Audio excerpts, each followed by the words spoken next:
Buenas noches. Hoy, 30 de noviembre del año 2021, les doy la más cordial de las bienvenidas a nuestra sesión ordinaria, tratando de regresar a esta nueva normalidad, guardando las medidas sanitarias pertinentes. Nos da un inmenso gusto tenerlos de nuevo de forma presencial. En apego a los estatutos del Colegio de Médicos Ginecobstetras del Estado de Jalisco, en cumplimiento con el artículo 54, hoy en esta sesión presencial y virtual cerramos nuestro calendario académico.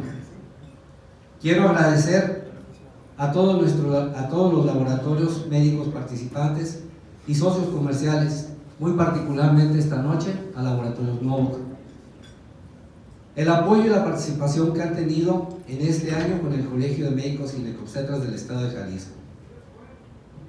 Cedo la palabra al doctor Agustín Patiño, quien dará lectura a la correspondencia e invitaciones de nuestro colegio. Buenas noches. Primeramente, quisiera pedir la aprobación del acta anterior, la cual se encuentra ya publicada en la página web. Si están de acuerdo, les quiero levantar su mano. Bien.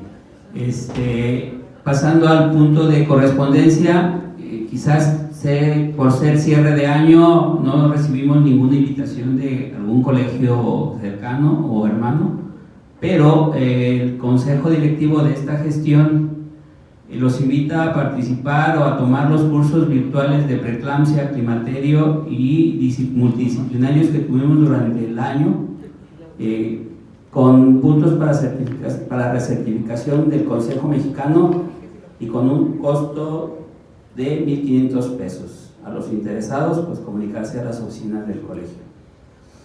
Así también el comité organizador del 70 Congreso Mexicano de Obstetricia y Ginecología nos recuerda que nos mantendrá los costos que se habían pactado en Querétaro para el 2020 hasta el 31 de diciembre de este año.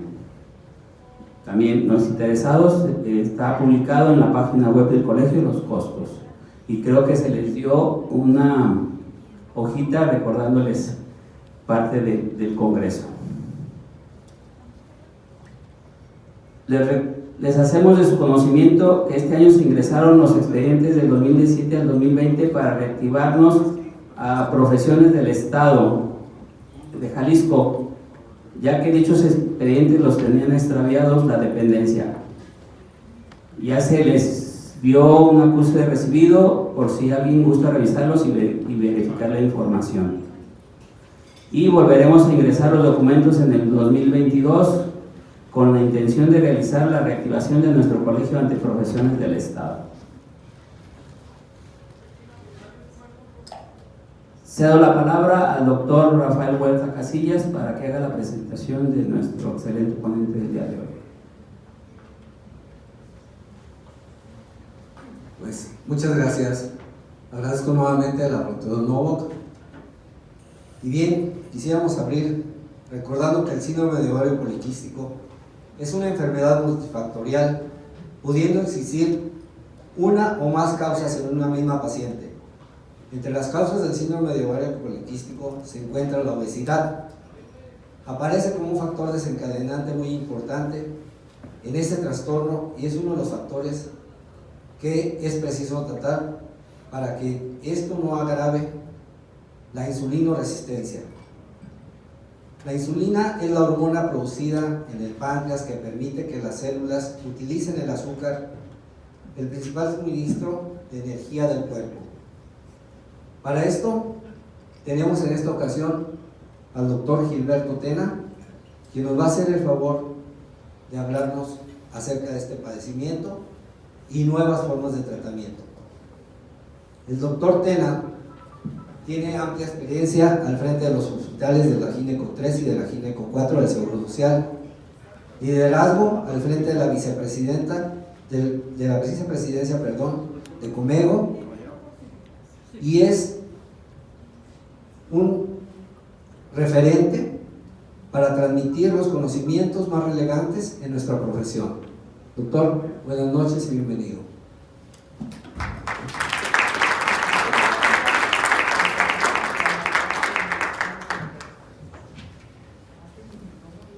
Muchas gracias, es para mí un verdadero honor estar acompañando a este estupendo colegio de Jalisco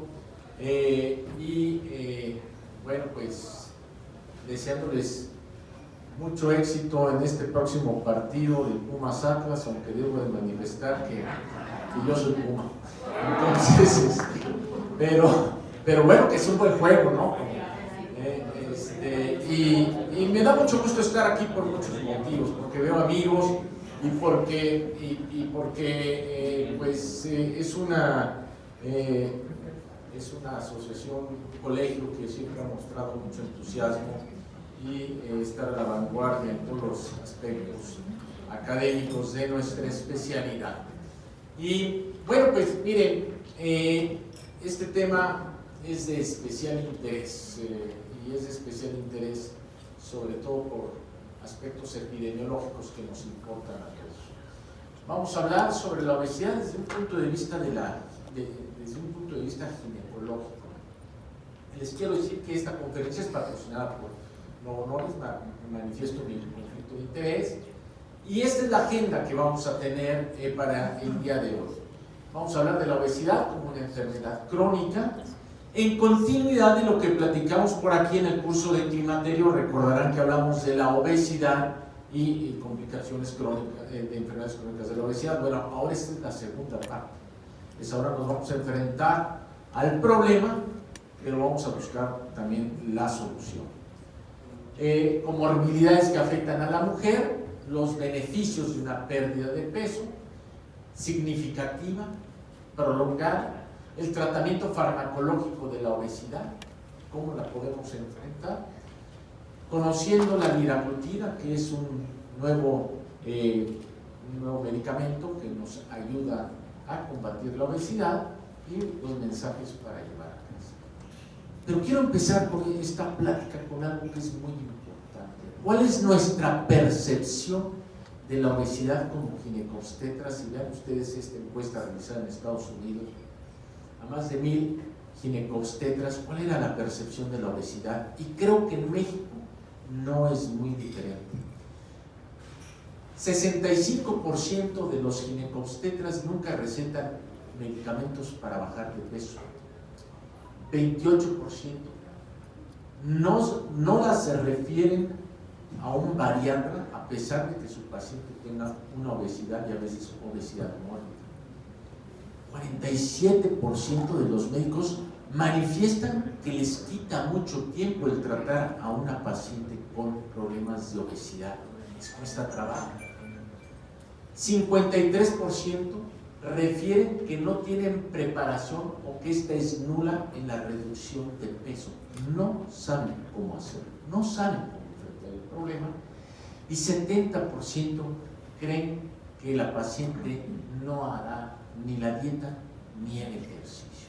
Es decir, para tratar la obesidad se identifica cierto escepticismo médico, brechas educacionales, tan simple como que a veces manifestamos nosotros o nuestro personal incomodidad cuando se acerca una paciente con una obesidad, sobre todo una obesidad mórbida, y estamos más preocupados porque no se vayan a dañar nuestros muebles del consultorio que por ayudarle a la paciente. Además, no estamos preparados para recibir a la paciente porque no contamos con un manguito, un brazalete que le permita tomar bien la presión arterial a la paciente. No tenemos implementado una actitud educativa a nuestro personal para que manifieste una acción propositiva a la paciente y comprensiva, por no decir de cierto grado de misericordia hacia esa paciente, es decir, ponerse en el corazón de esa paciente y empatía por la paciente. Sentimos que nos estorban, nos ocupa espacio. Hay incomodidad de hablar con el tema y no lo sabemos abordar, y a veces hay violencia a la paciente obesa.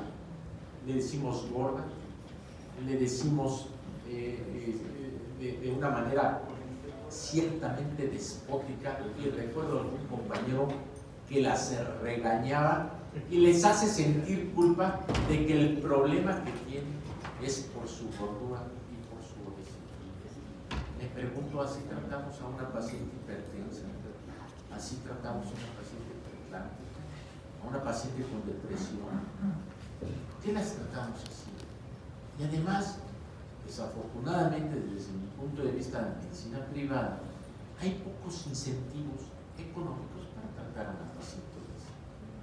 Hoy por hoy, la mayor parte de los tratamientos que existen para obesidad son de médicos generales que han encontrado ahí un nicho de oportunidad para trabajar sobre obesidad, o porque bien no pudieron hacer alguna especialidad y quieren tratar y ver un modus vivendi digno y respetado a través de tratar la obesidad, siempre y cuando esto sea de una manera profesional y científica.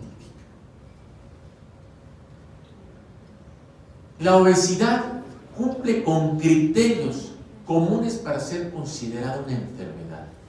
¿Cuáles serían esos criterios comunes? Bueno, es una alteración del normal funcionamiento de algún aspecto del cuerpo, de algún órgano o de varios órganos. Además, tiene signos y síntomas característicos para ser considerada como una enfermedad y puede generar daño o comorbilidad.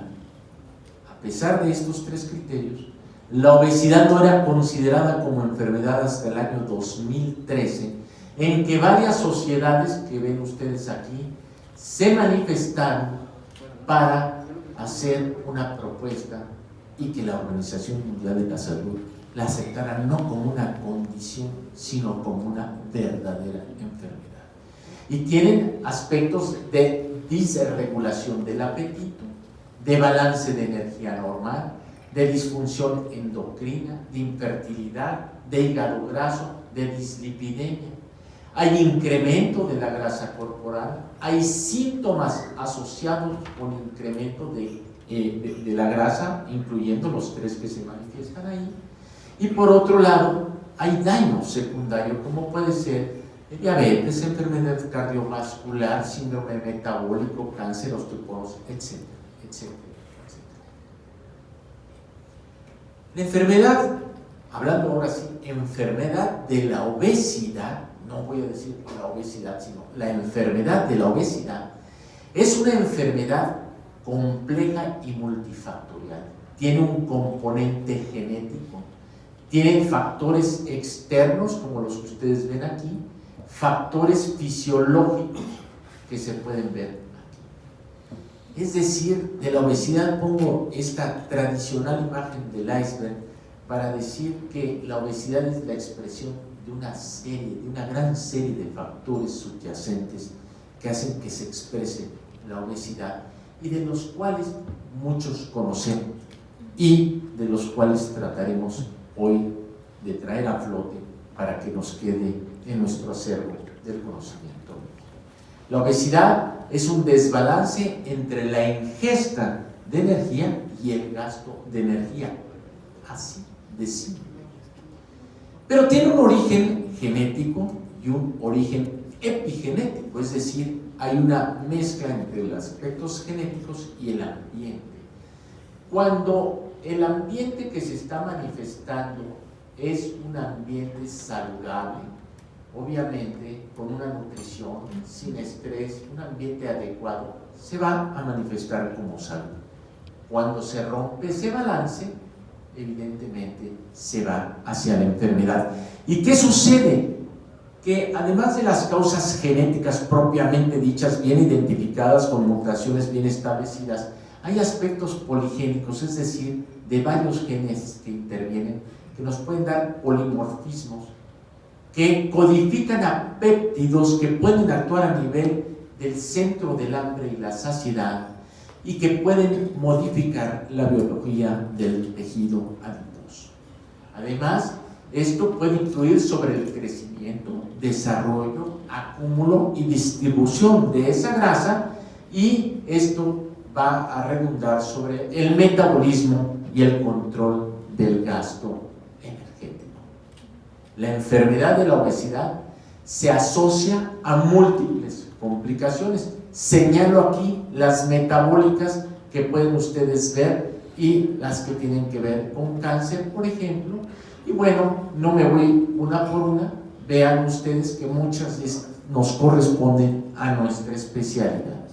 Además, hay alteraciones mecánicas que intervienen con la función física, que puede haber problemas rodillas, dolor de espalda, articulares, problemas de incontinencia urinarias, problemas de osteoartritis, algo que cada vez se conoce más y que está más en el manejo y se están buscando soluciones, como es la apnea del sueño asociada a procesos de hipoxia que pueden afectar también al adipocito.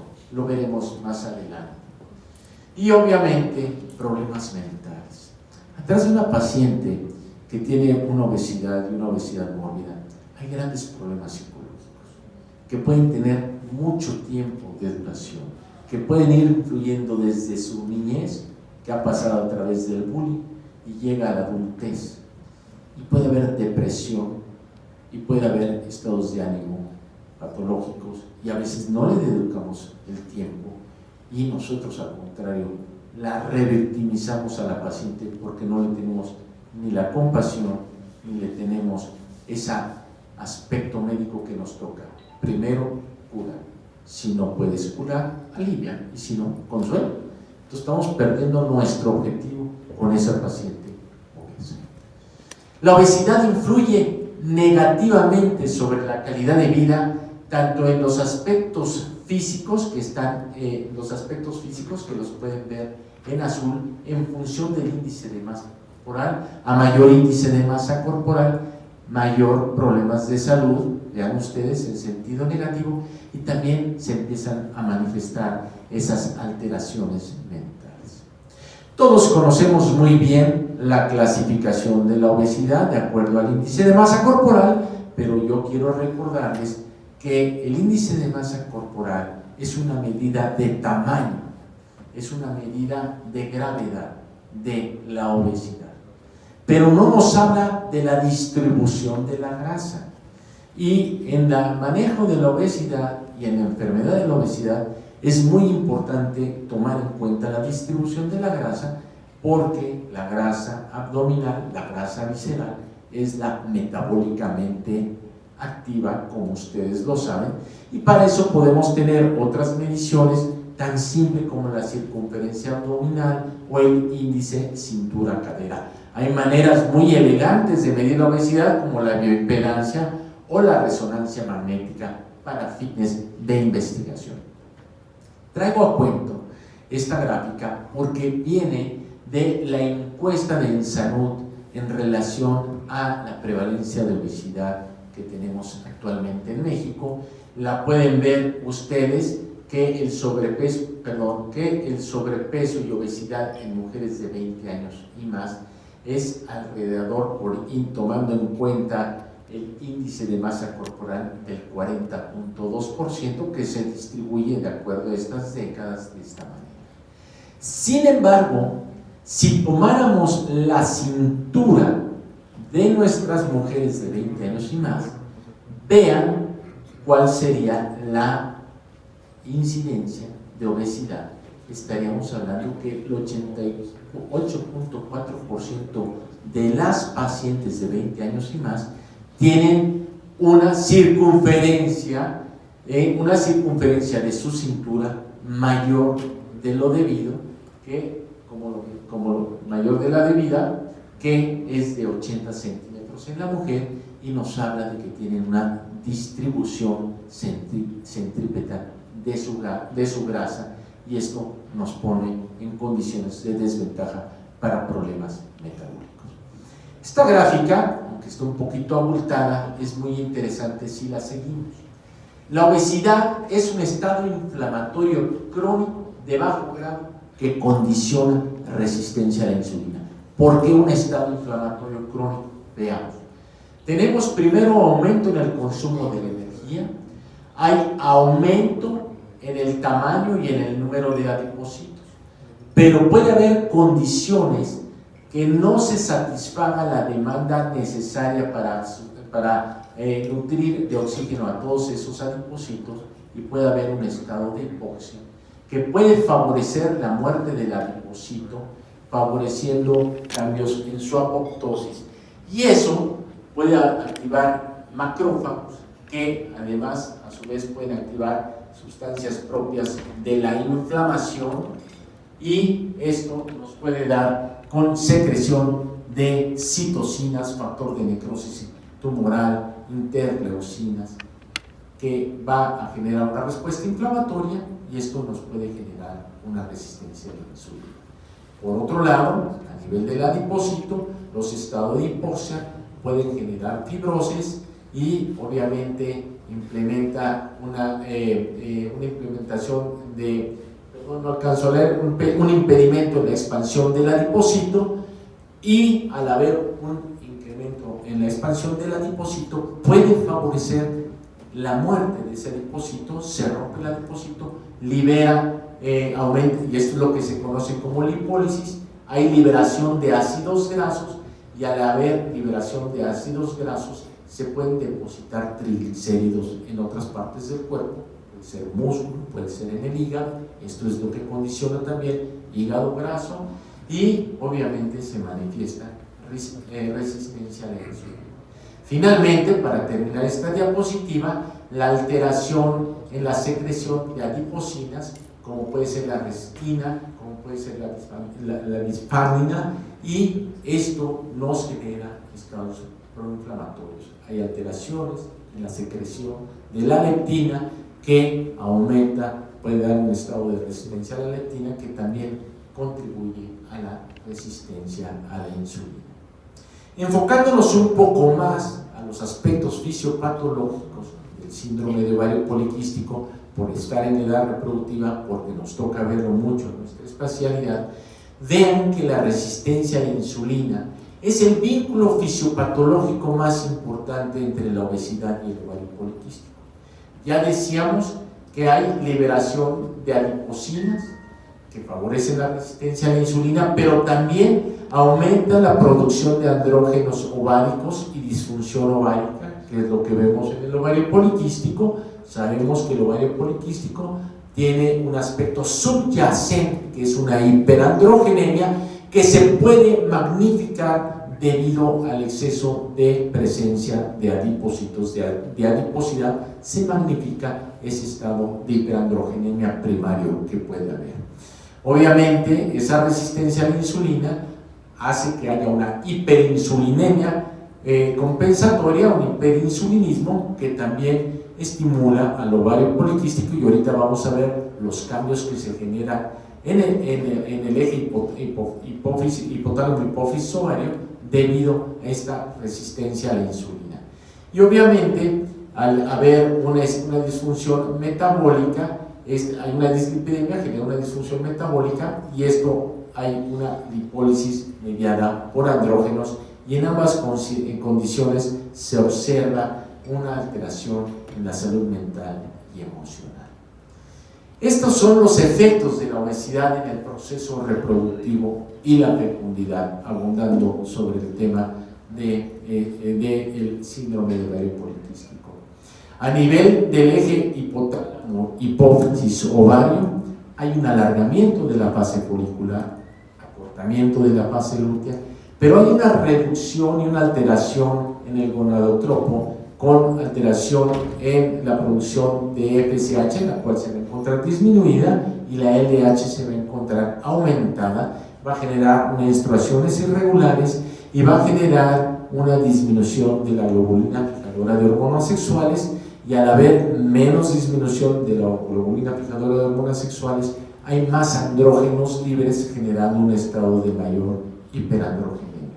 A nivel del ovario, el ambiente ovárico se encuentra alterado, las células de la teca y la granulosa tienen pobre apoyo al ovocito, y entonces no hay un desarrollo folicular adecuado. A nivel del endometrio tenemos genes que se han identificado que pueden estar alterando el endometrio, generando condiciones de apoptosis, lo que puede estar, incluyendo la leptina, influye ahí, afectando la implantación del ovocito en el endometrio. Y vean el ovocito, son ovocitos pequeños, anormalmente con anormalidades mitocondriales que pueden tener alteraciones en lo que es la apoptosis folicular, y pues esto sin lugar a dudas se condiciona que haya menor número de embarazos espontáneos en las pacientes obesas, mayor tiempo para lograr el embarazo, se requiere más tiempo de tratamiento, mayor tasas de aborto, inducciones de la ovulación prolongadas y capturas foliculares más complejas.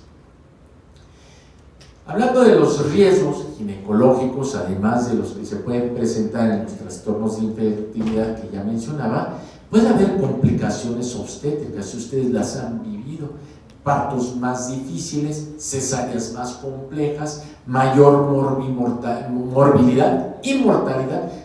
En Inglaterra el 56% de las muertes maternas tenían un componente como obesidad materna. Además, podemos tener mayor morbilidad infecciosa, ni qué decir el riesgo cardiovascular, hipertensión, hipercolesterolemia, mayor incidencia de problemas de isquemia e infartos al miocardio, metabólicamente resistencia a la insulina, intolerancia a los carbohidratos, diabetes mellitus tipo 2 y síndrome metabólico. 3 cánceres que se les ha asociado a la obesidad desde el punto de vista ginecológico: evidentemente endometrio por un hiperestrogenismo crónico, que recientemente se ha tomado a este hiperestrogenismo crónico como un factor emergente para el cáncer de mama, y el ovario también pudiera tener ahí algunos aspectos en relación a procesos de hiperestimulación que se requiere en estas pacientes. Complicaciones psicológicas ya las mencionábamos, y mencionamos también la incontinencia urinaria. Pero ¿cuáles son los beneficios de la pérdida de peso? Pareciera de perogrullo hablar de los beneficios de la pérdida de peso, pero no lo es en la medida de que muchas veces no los tenemos dimensionados. Vean ustedes, a mayor pérdida de peso, obviamente mayor mejoría para los aspectos que tienen que ver con prevención de diabetes, con remisión de diabetes o con estados de prediabetes. En la medida que logremos bajar más peso, hasta un mayor igual o más del 15%, podemos tener hemoglobinas glucosiladas dentro de límites normales. Por otro lado, con relación a los problemas cardiovasculares, dislipidemia, hipertensión, en la medida que logremos un porcentaje mayor del 15%, tendremos triglicéridos normales, se habrán normalizado estos aspectos, y también presiones arteriales más controladas. Y bueno, nos podemos ir con apnea del sueño, nos podemos con osteoartritis, con problemas de incontinencia, con algunos aspectos dermatológicos, con hígado graso, con síndrome de ovario poliquístico, y creo que todos son conscientes de que en la medida que nuestras pacientes en edad reproductiva bajen de peso, nos va a ser más fácil controlar sus trastornos menstruales, controlar sus problemas de anovulación y controlar también su problema de infertilidad. ¿Cuál ha sido el efecto en cuanto a la reducción de peso en las pacientes con tratamiento, en la reducción de peso como tratamiento de la paciente de ovario poliquístico? No le damos medicamento más que reducción de peso. En este estudio del grupo de la doctora Rosela Napia, quien hemos tenido en varios de nuestros congresos mexicanos, publicado el año pasado, en diversos trabajos se habla de un 90% recuperaron la ovulación, 78% concibieron y 18% sí abortaron, pero disminuyeron la tasa de abortos. En relación a las que iban a reproducción asistida, hubo mayor captura de ovocitos y mayor tasas de embarazos, mayor tasas de recién nacidos vivos. Y con relación a la mortalidad cardiovascular, pues es muy fácil demostrar las pacientes con control, las pacientes controles en las que se intervino en función de reducir reducir de peso en la intervención, y el riesgo pues obviamente disminuyó de manera importante en un 45% con relación a los grupos controles. Un aspecto importante y una ventaja que hay que destacar con relación a el riesgo cardiovascular. Pero la pérdida de peso mejora la calidad de vida, y esto se ha medido. Ustedes recordarán que para hablar de calidad de vida se tienen 8 dominios, y cada dominio tiene diferentes características, que puede haber entre 32, 64 y 64 variables para medir la calidad de vida. Vean desde el punto de vista funcional y desde el punto de vista de suma de factores en el componente físico, mejora la calidad de la paciente que disminuye de peso, y en el componente mental también. Vamos a hablar ahora del tratamiento farmacológico de la obesidad, y yo les invito a que repasemos algunos aspectos básicos, de los cuales no pretendo abrumarlos, pero que hay que tomar en cuenta en esta gráfica que pareciera compleja, pero que lleva 3 mensajes importantes.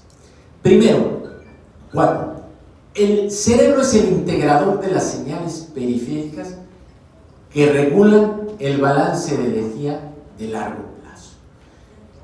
Tenemos que, por un lado, en el cerebro confluyen aspectos hedónicos y aspectos regulatorios periféricos, y el adipocito y el páncreas envían señales de almacenamiento de energía de largo plazo hacia el cerebro.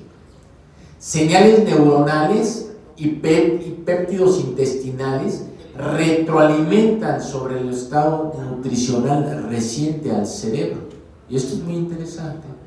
Y el nervio vago, por otro lado, que no es un aspecto humoral, o sea, no va por la circulación, sino va estímulo a través del nervio vago, informa sobre la distensión del estómago, el ambiente químico y hormonal del intestino, a través del tracto solitario que va a centro dorsovagal en la parte posterior del cerebro.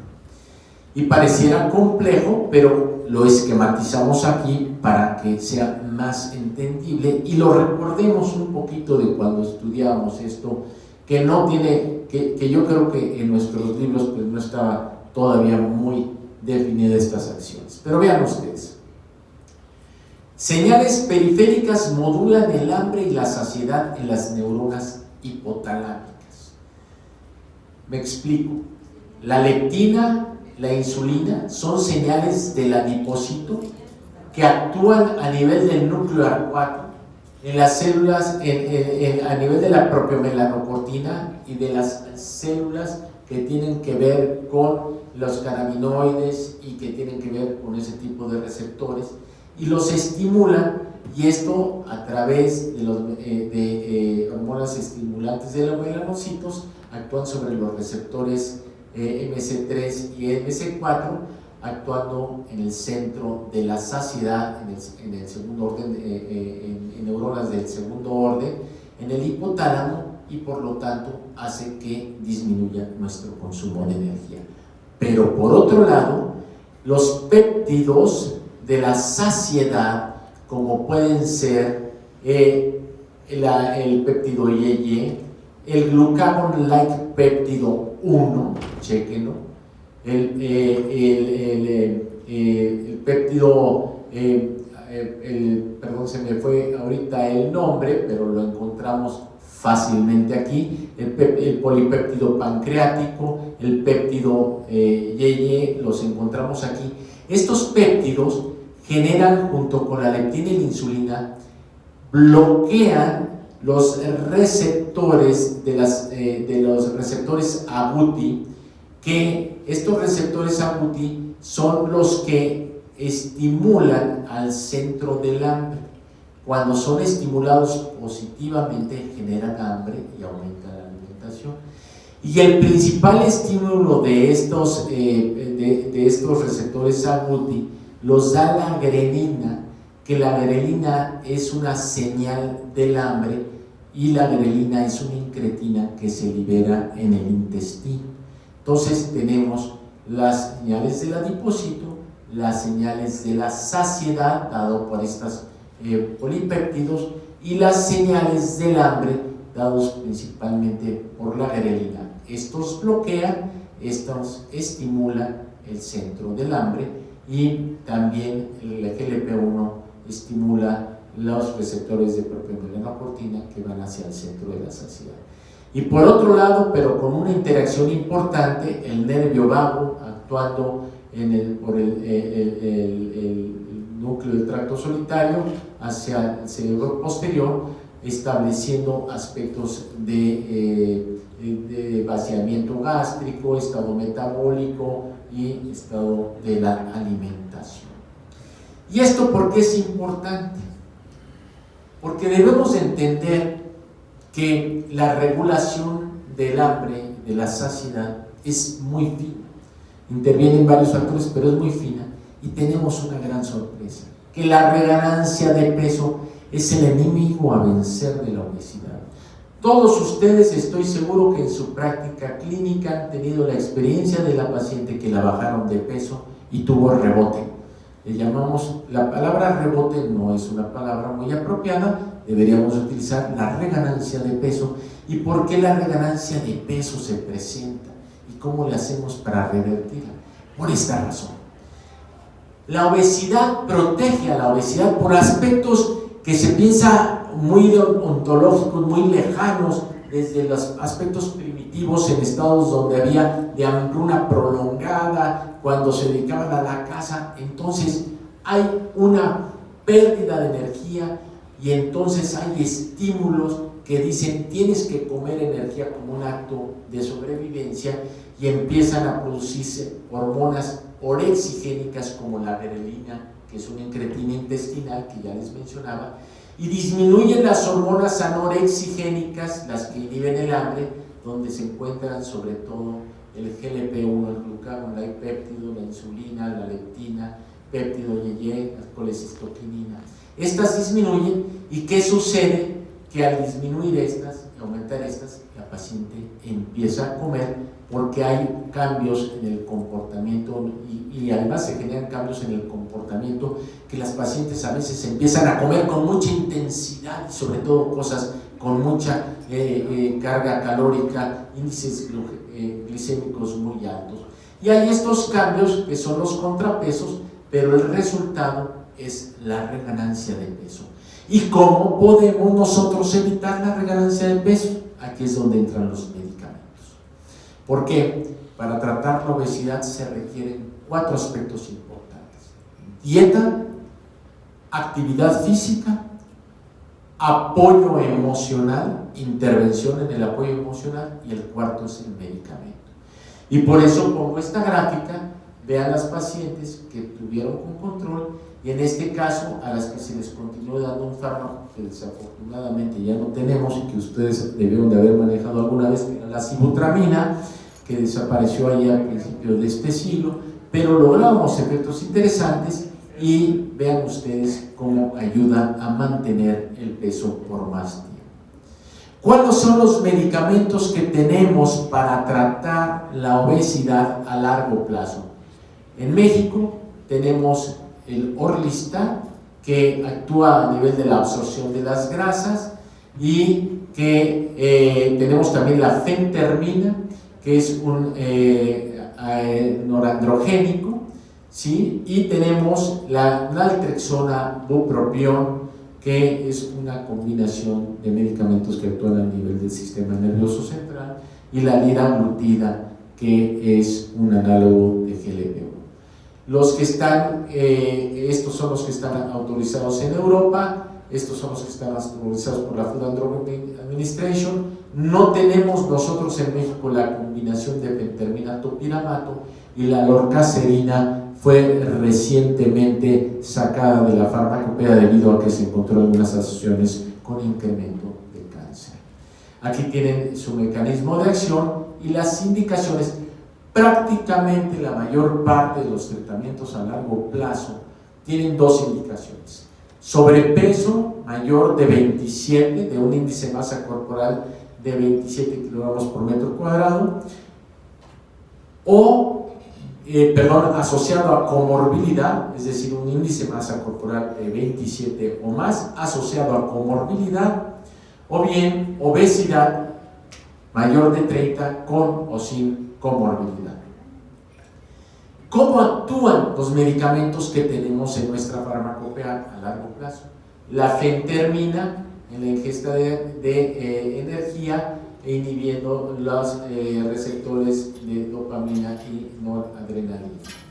La naltrexona a nivel de los también de aspectos androgénicos, inhibidores de disculpen ustedes, se me fue ahorita el nombre. El bupropión también inhibe a nivel de noradrenalina.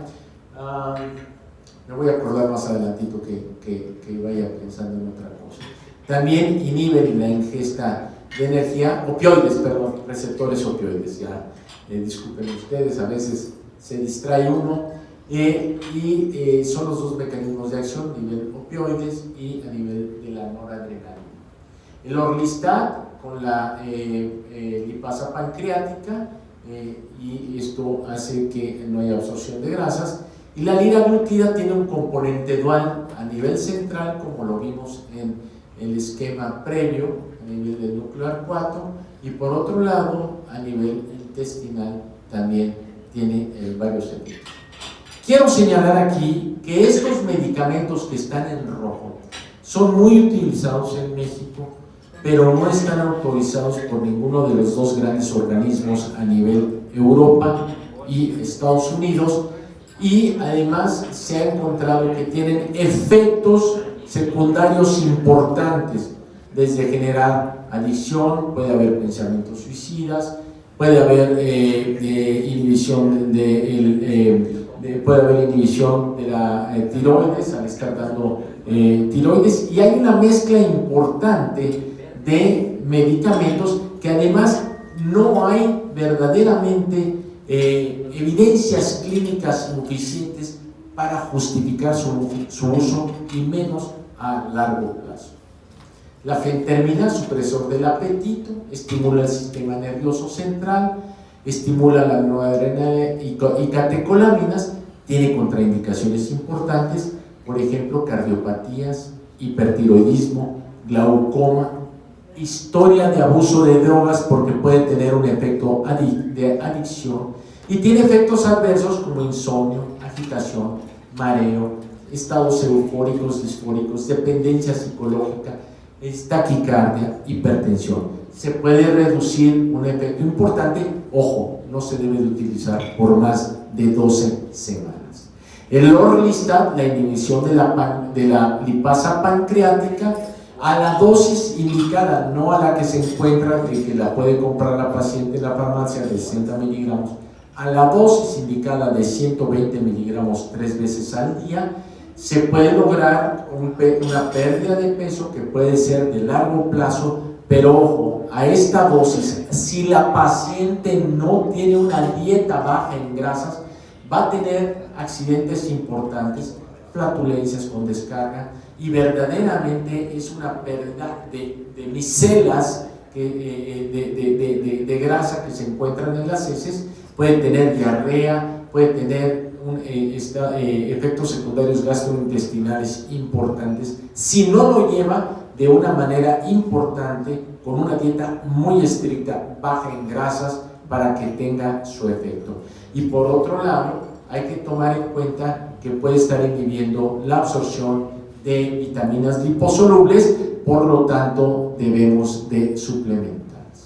Si comparamos los medicamentos que se tienen actualmente disponibles en México, autorizados para tratamiento a largo plazo, aquí les pongo los medicamentos, los exámenes, los estudios de investigación que se realizaron, junto con el número de pacientes en los casos problema y los controles.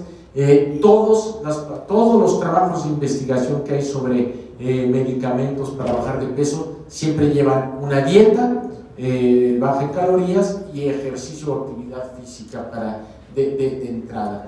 Y aquí ustedes pueden ver la pérdida de peso y obviamente el riesgo relativo para la pérdida de peso de los 3 medicamentos, y destaco que la liraglutida es la que tuvo mayor pérdida de peso en comparación con la naltrexona, bupropión y el Orlistat, tanto para lograr una pérdida mayor de peso de 5% más, así como de 10% o más.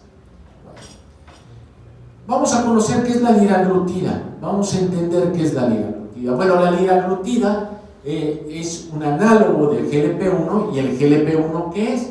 El GLP-1 ya vimos que es un péptido que tiene 31 aminoácidos, es una incretina, es decir, es una hormona que se secreta como respuesta a la ingesta del alimento en las células intestinales, pero tiene una vida muy corta. Comemos, se secreta, baja, comemos, se secreta, baja. Entonces, un análogo de GLP-1 se logró modificando un poco su estructura a nivel del carbono 16 y logrando modificar una de sus bases, y con esto se logró tener un producto que tuviera mayor duración, que fuera más estable y que tuviera una vida media de aproximadamente 13 horas. ¿Y qué efectos tiene este análogo de GLP-1? Pues son múltiples. A nivel del páncreas aumenta la función de las células beta, es decir, hay mayor producción de insulina, disminuye la apoptosis de las células betas, le da mayor duración y mayor vida al páncreas, hay biosíntesis de insulina, secreción de insulina, glucosa dependiente, secreción de insulina, sobre todo la glucosa dependiente, y secreción de disminuye la secreción de glucosa dependiente, y al disminuir la secreción de glucagón, disminuye la gluconeogénesis y la glucogenólisis, disminuyendo el aporte de glucosa al torrente sanguíneo, compensado por el incremento en la producción de insulina a través del páncreas. A nivel del corazón, disminuye el riesgo cardiovascular, actúa a nivel del metabolismo de los ácidos grasos, mejorando el perfil lipídico, mejora la función cardíaca discretamente, como la presión arterial, y obviamente disminuye ese estado proinflamatorio que se puede presentar en las pacientes con obesidad. A nivel del cerebro, actúa en la regulación del peso corporal, disminuyendo el consumo de alimentos y aumentando ese estado de saciedad. A nivel del estómago, disminuye el vaciamiento gástrico, y al disminuir el vaciamiento gástrico hay mayor sensación de plenitud, y esto disminuye el apetito. Y a nivel del hígado, mejora el perfil, disminuyendo esas condiciones que se pueden presentar, como es la esteatosis hepática. Este es el estudio líder que se publicó en el New England Journal of Medicine en 2015, que habla de los efectos de la liraglutida en un ensayo clínico controlado, aleatorizado, donde se pusieron 2 pacientes en el grupo problema y una paciente en el grupo control, y vean ustedes que en todos los marcadores que se pretendían medir fue favorable al tratamiento. Lo van a ver tanto en cambios en el peso corporal, cambios en el porcentaje de peso, en los kilogramos de peso, en la pérdida de 5 y 10%, en el índice de masa corporal, en la circunferencia abdominal y en los aspectos glucémicos, como la hemoglobina glucosilada, la glucosa en ayunas y la insulina en ayunas. En todos hubo diferencias estadísticamente significativas a favor de la liraglutida, y esto se puede ver en una gráfica donde el grupo de pacientes normoglicémicas y prediabéticas a las que se les dio el liraglutida, vean cómo disminuyeron el cambio en el peso corporal en función del grupo control, y en los porcentajes de pérdida de 5, 10 y 15% fue más favorable a liraglutida. Me voy de manera muy breve a esta diapositiva, que es una síntesis de los estudios que les llamaron como grupo programa SCALE de Society Corporal Adiposity Liraglutide 6, que son estudios para analizar el efecto de la liraglutida en pacientes con obesidad y prediabetes a 3 años, que es un tiempo largo, de dosis de mantenimiento, y en donde había también interacción a nivel de soporte emocional. Y la reducción de peso fue altamente significativa en estos 4 trabajos, que fueron los más ejemplificativos. En las pacientes con ovario poliquístico, vean ustedes la liraglutida con metformina, la metformina, el orlistat y el placebo. Vean cómo en todas se logró una respuesta significativa para la reducción de peso, son menores que la unidad, pero fue mayor con la liraglutida. Y algo muy importante en este estudio de la doctora Napi, nos dice que el perfil de la paciente con síndrome de ovario poliquístico, cuando redujo de peso con liraglutida, se logró pérdida de pesos, cambios metabólicos favorables, disminución de los niveles de andrógeno, marcadores de aterotrombosis con mejor perfil, una composición corporal más adecuada, disminución en el tejido visceral, en la grasa hepática, y disminuyó la prevalencia del hígado graso no alcohólico. ¿Cuáles son las indicaciones del uso de la liraglutida? Reitero, 2. Mujer con índice de masa corporal igual o mayor de 27 asociado a comorbilidades, hipertensión, diabetes, osteoartrosis, etc. O bien paciente con un índice de masa corporal mayor de 30 con o sin comorbilidad. ¿Cómo se administra la liraglutida? La liraglutida se administra vía subcutánea, viene en una pluma que tiene dosificador que va incrementándose de 0.6 miligramos y que va incrementándose cada semana hasta llegar a la dosis terapéutica, que es de 3 miligramos, y es la que debemos de mantener por largo plazo, y que tanto puede ser 3 o más años, y ayuda a mantener el peso. Y se pone con un incremento progresivo es de 0.6 miligramos, y que debemos de ser muy cautos. Primero, toda paciente que vaya a meter yo en un programa de reducción de peso con medicamento debe de tener una dieta bien establecida, donde debe disminuir, no es bajarle 500 kilocalorías a la dieta, la paciente debe de tener una reducción de 500 a 1000 kilocalorías de lo que habitualmente está comiendo la paciente, para que sea verdaderamente significativo. Debemos de someter la actividad física, para que la actividad física en la semana sea al menos de 300 minutos, que vienen siendo entre 30 y 40 minutos de actividad física diaria. Pero es que es una paciente obesa que nunca ha hecho ejercicio, no la vamos a meter a una banda a que se ponga a correr, pero sí le tenemos que preguntar cuáles son las actividades que hace en su casa, qué tantas veces usa escaleras, qué tantas veces usa el elevador, cómo podemos facilitarle esa actividad a esa paciente. Y entonces, si nosotros en 12 semanas no tenemos una respuesta adecuada con el medicamento, tenemos que revisar qué está pasando. O no se está administrando bien el medicamento, o no está haciendo la dieta, o no está haciendo la actividad física, y tal vez hay que hacer ajustes importantes. Aspectos de seguridad que debemos de tener con el medicamento.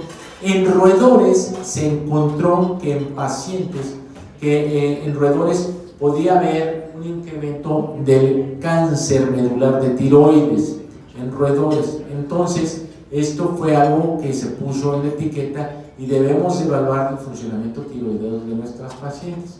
No quiere decir que una paciente hipotiroidea no le podamos dar el medicamento, o si tiene un hipertiroidismo y está controlado, no quiere decir que no se le pueda dar, no. Quiere decir que si la paciente tiene un antecedente de cáncer medular de tiroides, en esa paciente reconsideremos el aspecto y tal vez en esa paciente no se le debe de dar.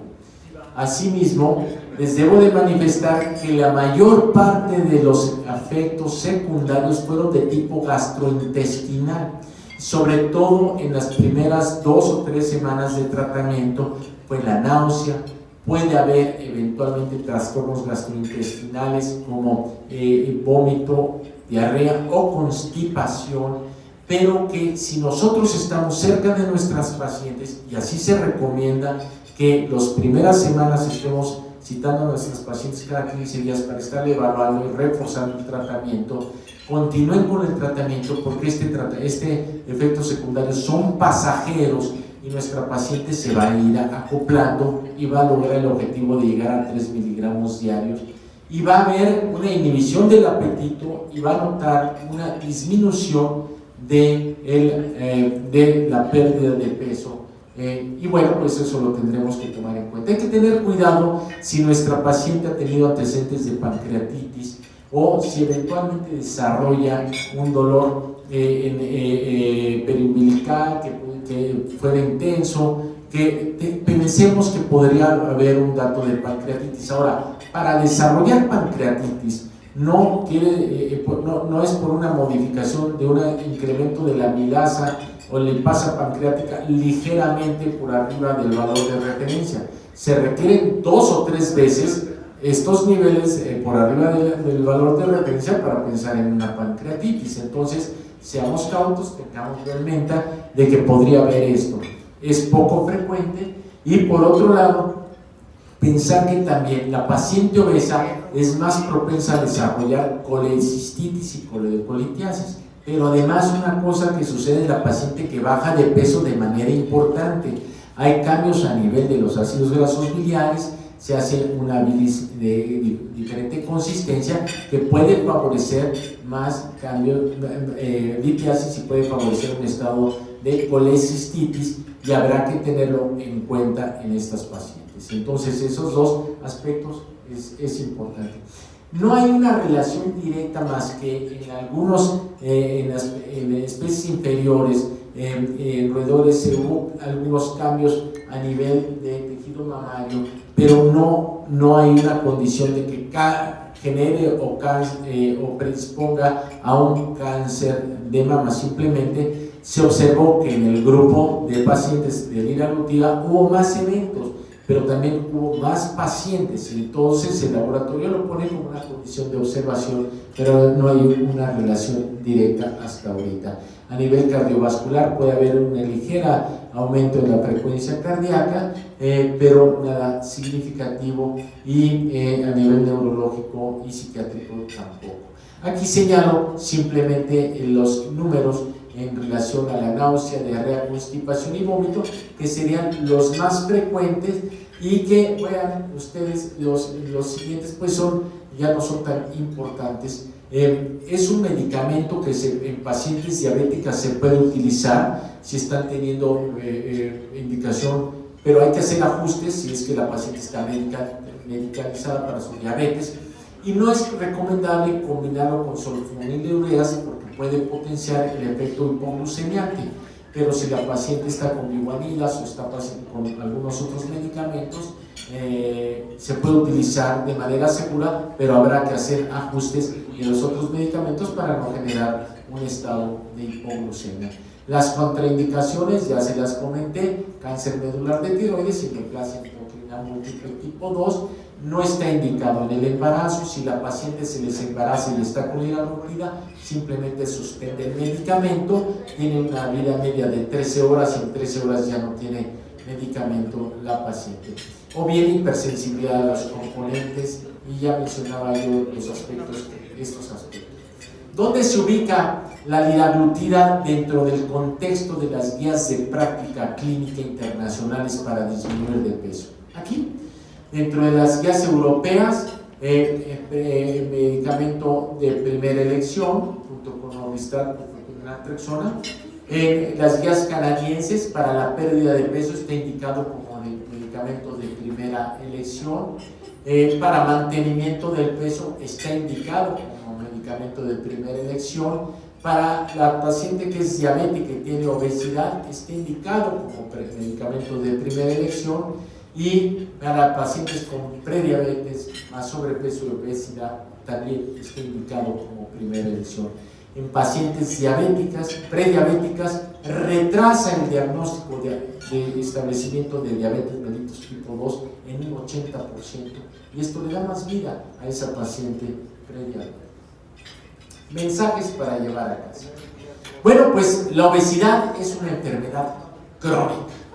Este es un punto importante. No más una condición. En nuestro cerebro, en nuestro quehacer médico, debemos de saber que si una paciente obesa entra a nuestro consultorio es una paciente enferma. Al ser una enfermedad crónica, su tratamiento debe de ser de largo plazo. No creo que ninguno de ustedes le quite el tratamiento de la diabetes a una paciente, los hipoglucemiantes a una paciente diabética, o el antihipertensivo, una paciente hipertensa, o el antidepresivo, una paciente... No lo hacemos.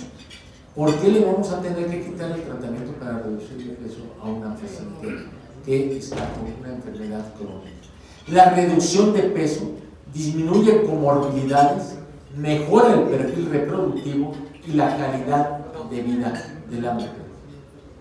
Finalmente, podemos afirmar que la liraglutida es un tratamiento seguro y de largo plazo, eficaz para la reducción de peso en pacientes con sobrepeso asociado a comorbilidades o con obesidad establecida. Yo les agradezco su atención, les pongo aquí mi correo por cualquier cosa que quisieran consultarme, y estoy a sus órdenes por si tuvieran alguna pregunta, y deseando de todo corazón pues que estén disfrutando este momento donde empezamos a tener nuevamente nuestra convivencia médica, y estos momentos que espero que el famoso Omicron no nos interrumpa, estos reencuentros que estamos teniendo en nuestros colegios y asociaciones médicas. Muchas gracias por su atención. Gracias a todos. Doctor Gilberto Tena, muchas gracias, una excelente presentación. Y yo sí tengo una pregunta. Seguridad del uso de liraglutida en pacientes adolescentes, menores de 18 años, ya que tenemos nosotros en nada honroso primer lugar en obesidad. ¿Podemos manejarla? A ver, un trabajo recientemente publicado en el New England Journal of Medicine sobre liraglutida en obesidad, en índice de masa corporal, en peso, en circunferencia abdominal y en todos los parámetros bioquímicos, fueron favorables al uso de la liraglutida. Sin embargo, todavía no está aceptado para que en la etiqueta del medicamento se ponga la liraglutida como autorizada. Esto es un poquito por protección. Se ha utilizado y en los trabajos de investigación son altamente favorables. Ustedes lo pueden encontrar. Tengo por ahí en el acervo una diapositiva de los beneficios en las pacientes adolescentes. Sin embargo, las pacientes adolescentes todavía están en fase de desarrollo y quieren establecer más aspectos de seguridad que podrían incluir, pero hoy por hoy los resultados que se han mostrado a nivel de evidencia científica son muy favorables. Yo estoy cierto que en el breve lapso, en un breve tiempo, se estará liberando esta indicación y se estará cortando muy probablemente para mujeres menores de 15 años. Sobre todo porque pues, la vida reproductiva de la mujer está empezando pues, cada vez más joven, y también pueden buscar embarazos a edades más jóvenes. Eso está cambiando, pero la respuesta es: si hay beneficios, está en investigación, el laboratorio no lo autoriza hoy todavía para las mujeres adolescentes. Pues muchas gracias, doctor Tena. A ver, tenemos una pregunta por la doctora Yolanda. Muchas gracias por la plática, muy interesante. Si la paciente se la está aplicando y va como en el 1.2 y se la deja de aplicar como 3 días, ¿qué pasa? Bien, voy a contestar dos cosas. La pregunta y otra que no me la preguntó, pero de una lo voy a decir. Hay ocasiones en que hay situaciones donde la paciente puede presentar cierto grado de intolerabilidad y entonces consideramos que no es prudente escalarla a la segunda semana al 1.2. Podemos, o del 1.2 al 1.8, podemos prolongar una semana más en la dosis para que se acostumbre y no necesariamente lo tenemos que escalar tan rápido. O sea, podemos hacer esto más paulatino. Pero tampoco es muy conveniente prolongarlo, porque entonces no le vamos perdiendo ese efecto progresivo que se está teniendo. No pasa nada, puede volverse a empezar. Yo le recomendaría tal vez, para evitar una circunstancia de tener un efecto muy rápido, que regresara a 0.6 y luego ya lo vuelve a escalar a 1.2. 2 o 3 días también, no necesitaríamos perder tiempo. Así es. Otra cuestión, a veces se nos presentan efectos secundarios. Entonces, si tengo el vómito le quiero dar un antiemético, si tengo estreñimiento la quiero laxar, si tiene diarrea le quiero dar una... Yo creo que no podemos generar polifarmacias. Es más fácil, es mejor tal vez platicar con la paciente, evaluar su dieta, ver si le podemos ayudar con alimentos que puedan ser un poquito más astringentes, mantener bien su hidratación. Ojo en pacientes ancianos que pueden tener insuficiencia renal y que un estado de diarrea crónica pues, puede generar un desbalance hidroelectrolítico. Entonces, tener cuidado de esos pacientes, pero yo también soy muy consciente que los ginecólogos tratamos habitualmente pacientes sanas o están en el inicio de sus comorbilidades, al inicio de la diabetes, de la hipertensión, y aquí es donde podemos intervenir.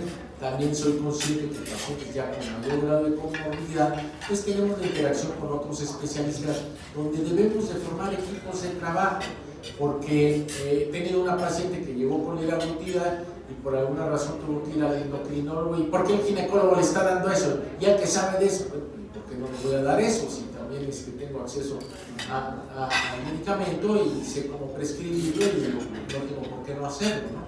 Entonces, más bien es establecer vínculos para que se vea beneficiada a la paciente y no la pongamos a la paciente en medio de dos problemas de egos entre médicos.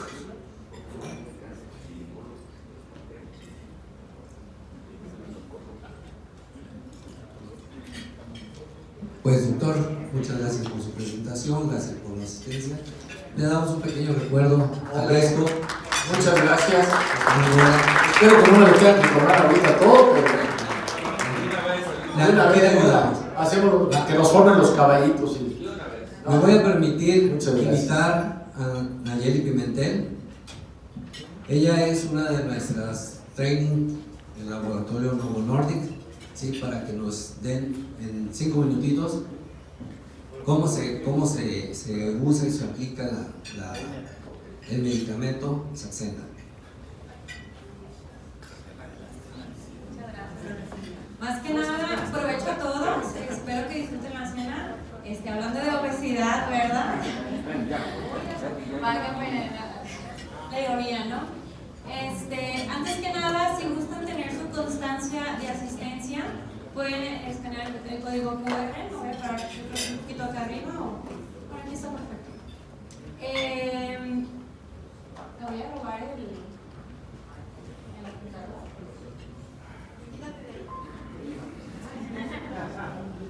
Déjenme muevo para que puedan. Me voy a quitar para que puedan escanear fácilmente el código QR.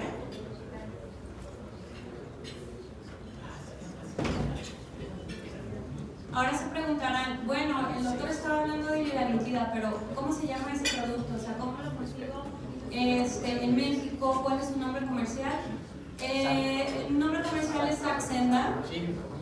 De hecho, yo creo que por ahí lo han escuchado en varios conferencias que apenas empezamos a participar con ginecología. Y me gustaría reforzar mucho que Saxenda es el único GLP-1 aprobado por COFEPRIS para manejar la pérdida de peso Y muy importante, 9 de cada 10 pacientes pierden de peso de manera segura, pero 1 de cada 3 pierden más del 10% respecto al peso basal.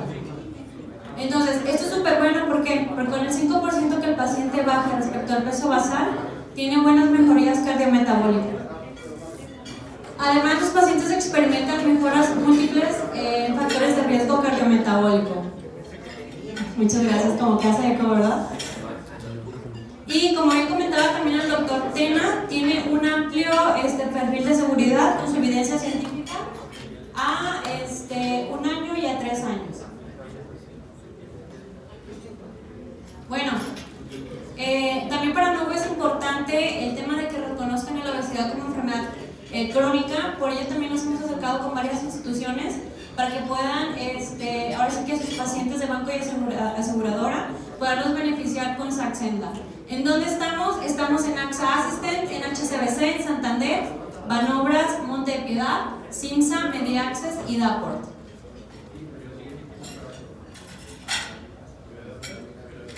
Esto es muy importante. Contamos con 3 InBodies en la zona metropolitana de Guadalajara. Se preguntarán, ¿pero qué es un InBody? Generalmente es líder en impedancia eléctrica. Nos da un porcentaje de cómo estamos en composición grasa visceral, músculo, agua, y da mucho en cómo está segmentada este tipo de grasa, ¿no? En dónde se encuentra más ubicadas, en la parte del abdomen, en la parte superior, inferior. Entonces el paciente se da una idea de cuánto realmente tiene que reducir, ¿no? Y más hablando de la parte que hablaba el doctor Tena de la circunferencia abdominal en mujeres, que debe de ser menor de 80 centímetros. Entonces, esta impedancia eléctrica nos da mucho, como un norte de lo que la paciente debe de reducir, ¿no? Entonces, ustedes pueden hacer uso de este recurso totalmente gratuito, se acercan con el asesor y les agendamos, ahora sí que los días que ustedes prefieran, la báscula InBody. Ahora vamos a dejar a las educadoras para que les expliquen nuevo yo, porque no solamente es utilizar el medicamento por utilizarlo, ¿no? También hay un grupo atrás de ello para que el paciente llegue a mentes de control, en donde también incluimos, por ejemplo, asesoría nutricional sin costo, psicológica, pero todo esto se los van a explicar nuestras educadoras Rosy Corona y Rubí Sención. Buenas noches, nosotros somos 2 de las educadoras que están aquí, en realidad somos 3, cubrimos toda la zona de Guadalajara. Y bueno, este programa de apoyo a pacientes para ustedes y para apoyar a estas personas que tienen este objetivo específico de pérdida de peso, tiene como varios módulos. Podemos ver con ellos el tema de la aplicación, porque sabemos que aunque con ustedes ven directamente cómo aplicarlo, tal vez después de la consulta con ustedes ya se van con la primera dosis aplicada. De todos modos, al momento de hacer la aplicación, el paciente llega con muchas dudas. Hay pacientes pues, que se terminan la pluma sin quitar tal vez la tapita de la aguja, o cosas muy sencillas que nosotros reforzamos con ellos, y muchas veces deciden hacer la primera aplicación enfrente de la cámara o en la primera sesión que tenemos. También tenemos la parte de asesoría nutricia, que vemos con ellos los temas que les interesen. Aquí algo muy importante, sabemos que muchos de ustedes ya cuentan con equipo interdisciplinario, entonces se les habla de que es un traje hecho a la medida. Si ustedes quieren que veamos con sus pacientes solamente la parte de aplicación del medicamento, lo vemos así. Y algo que vemos también con ellos es estilo de vida, que vemos algunos cambios. Si ellos quieren hablar como de la parte de actividad física, también lo podemos ver con ellos. Y la parte importante es beneficiar a los pacientes y que logren el objetivo que ellos quieran. Sí, además también tenemos 3 formas en las cuales pueden ingresar, porque sabemos que ustedes con sus tiempos a veces se les complica la parte de ingresarlos. Únicamente se les va dando su registro. Tenemos 3 maneras. Una es la aplicación móvil, la otra es nuevoyo.com, que no se tardan más de 2 minutos en ingresar y ya están registrados con nuestro programa para todos los beneficios educativos y de descuentos. Y también está la parte del call center, que es un número gratuito y en 2 minutos ya quedan registrados. Es importante también mencionar que además del programa de soporte a pacientes, ahora también para todas las terapias también tenemos la aplicación de Avena, que como lo decía Rosy, Si no quieren manejar la parte nutricional, se les respeta, pero para aquellos pacientes que quizás se les complica asistir además a un nutriólogo y que quieren darse una guía del plan de alimentación, les hacemos llegar también esta parte de la aplicación de Avena que les desglosa lista de alimentos, programas de ejercicios, opciones, ideas de desayunos, comidas, cenas y colaciones de acuerdo a las necesidades del paciente. Y además también contamos en el programa de Saxenda con un apoyo psicológico para que sea también esta parte interdisciplinaria. Si el paciente también lo requiere o ustedes buscan que su paciente tenga este apoyo de alimentos y emociones, también contamos con el apoyo psicológico. Y lo que el paciente se lleva a casa o se le envía, si ustedes ponen en la receta que tal vez este paciente vive con diabetes y requiere monitoreo continuo de glucosa, si lo ponen en la receta también se les hace llegar como la parte del glucómetro y la plantilla de zonas de aplicación, como para reforzar la importancia de ir rotando la zona de aplicación en cada día. Son algunos de los materiales que les hacemos llegar, más aparte de hacerles la demostración del dispositivo. ¿Tienen alguna duda del programa? Les vamos a hacer una pequeña demostración del uso de la aplicación del dispositivo para que puedan ver la sencillez.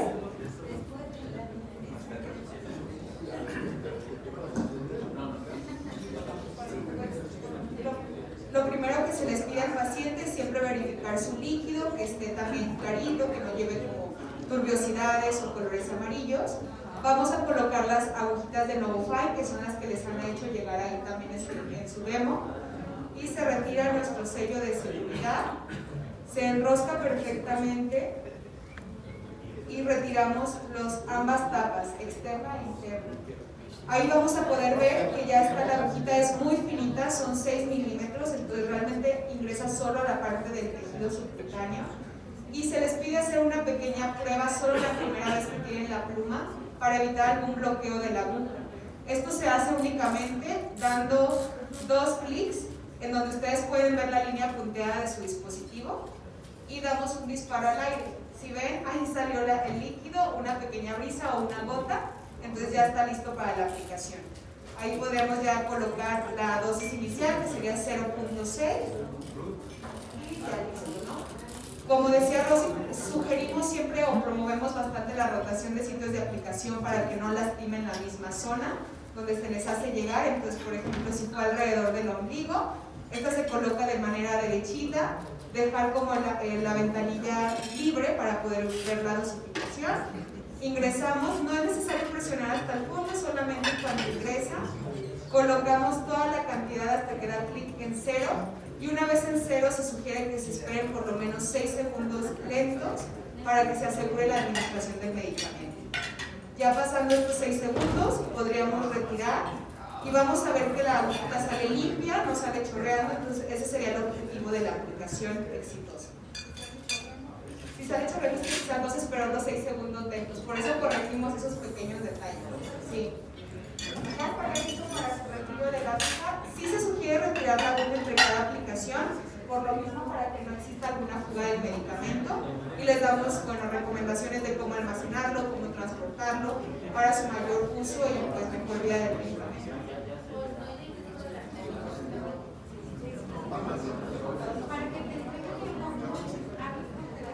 No, se les pone para el glucómetro, ustedes como médicos lo dejan en sus pacientes en la receta y ya nosotros al recibir la receta médica lo solicitamos.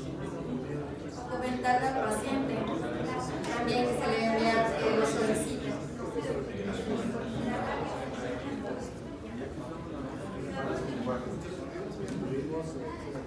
Bueno, me emocioné.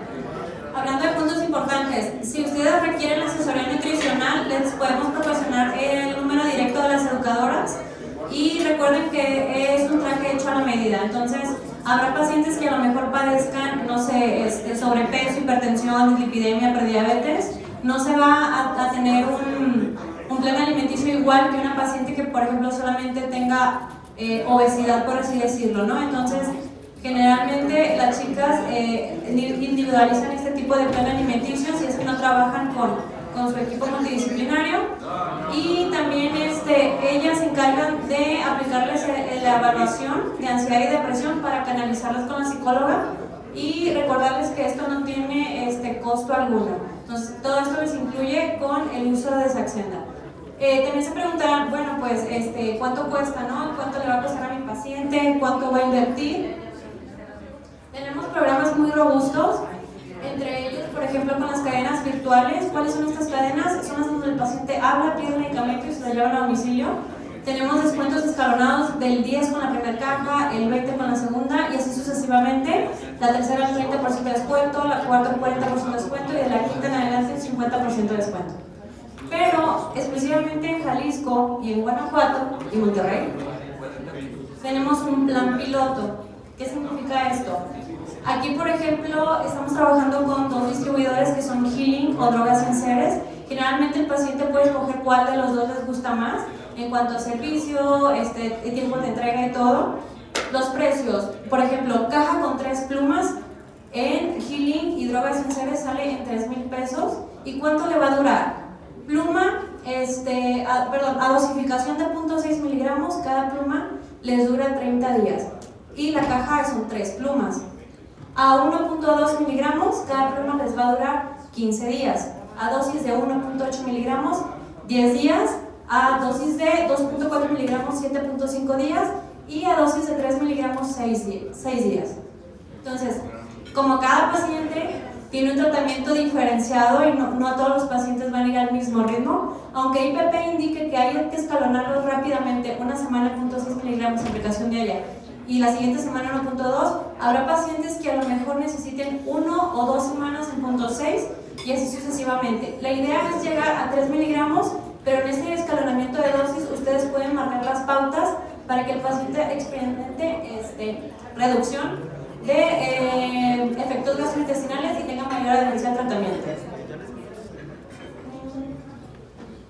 Este es otro piloto en donde, por ejemplo, ustedes dicen, mi paciente padece obesidad, además trae prediabetes, hipertensión, dislipidemia, todo el síndrome metabólico superalterado y además obesidad. Pues hay suscripciones en donde, por ejemplo, si el paciente lo necesita usar 6 meses, directamente le salen 2.583 plumas y le regalan su caja con 100 agujas, ¿no?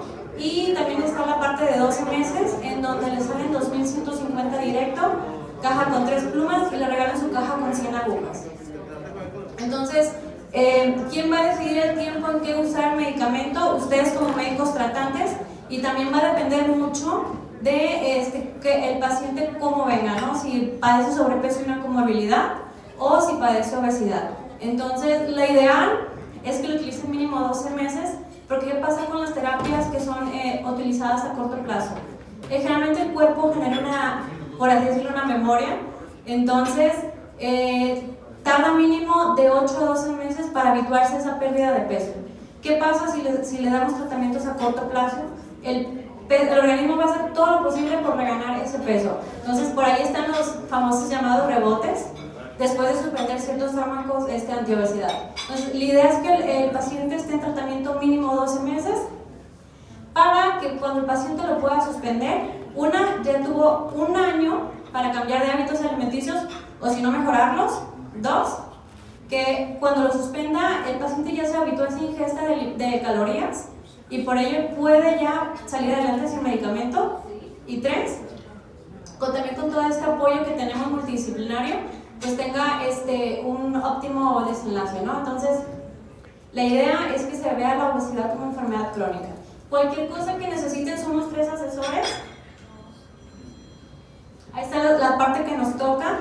Generalmente, algunos ya les debo un libro de obesidad, ya los tengo anotados.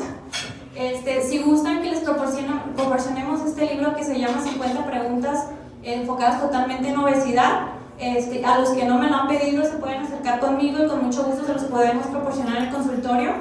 Y no solamente les vamos a proporcionar esto, también por ejemplo tenemos estudios muy robustos sobre síndrome de ovario poliquístico con liraglutida, inclusive también cualquier duda que tengan. Oye, Naye, ¿me puedes proporcionar información, no sé, en combinación con terapia hormonal y liraglutida? O sea, directamente no se los proporcionaré al mismo momento, pero podemos solicitar esa información al área médica. Entonces, siéntase con la confianza de que todo le podemos brindar. Inclusive, no sé, si tiene un paciente muy particular, también lo podemos evaluar y se lo podemos canalizar al área médica para que se comunique con ustedes en conjunto.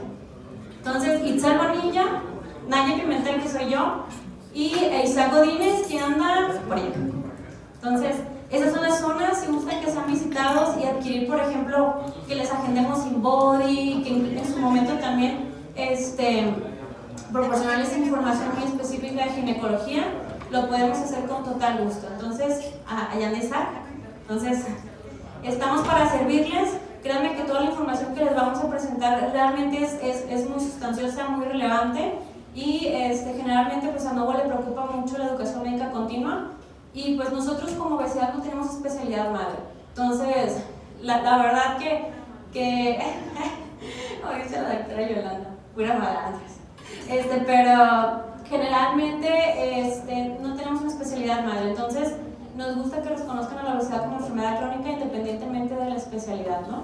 Porque, bueno, 7 de cada 10 mujeres padecemos obesidad y sobrepeso, pero yo creo que en el 2021 ya van a ser 8 de cada 10. Y vamos aumentando. Entonces, pues cualquier cosa que necesiten referente a Saxenda, estamos para servir. También está mi gerente Rodrigo, que no lo mencioné por allá. Entonces, muchas gracias por acompañarnos en esta sesión, y les cedo la palabra al doctor Rafa Huerta. Ahí viene. Muchas gracias, doctor. Y que pasen muy bonita noche. Muchas gracias por toda esta presentación. Gracias a todos ustedes y qué gusto volver a verlos. Buenas noches y pues seguimos disfrutando un rato.